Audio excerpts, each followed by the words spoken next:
However, I will like to communicate with you what ISFM is and why we feel that your presence in ISFM is very important.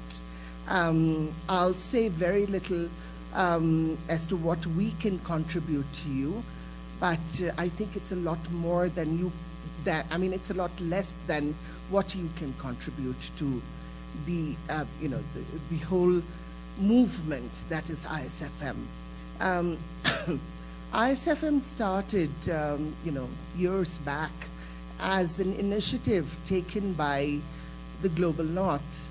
But the person who started it was a very left-wing person. Her name was Barbara Harold Bond.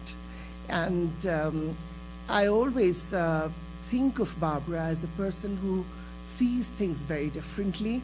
And thank goodness she was never bourgeoisified by being part of the Global North. So she worked in Cairo, she worked in many parts of Africa, and came to the conclusion that there needs to be an organization that will be not just the voice for the people who are being displaced.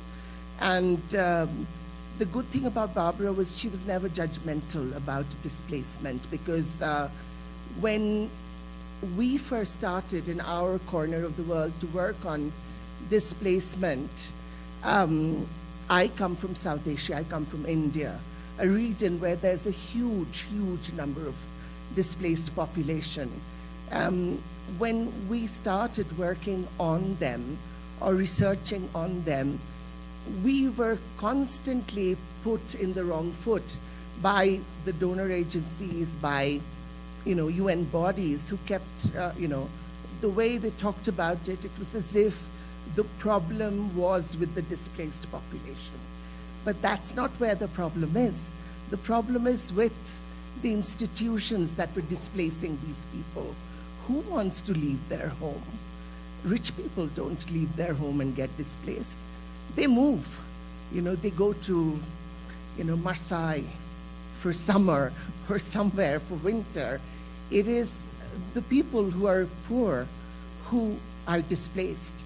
And yet the policymakers are largely from a population that has very, very little contact with people who are getting displaced, or with people who feel it, their commitment to work with the population that are getting displaced. So initially, when ISFM came into and became a network, the funding came from the Global North. So like always, the issues are to do with the Global South, but the money is always there in the Global North. And ISFM was in this conundrum as to what to do about it, because for the first couple of initiatives and meetings, it was the agenda.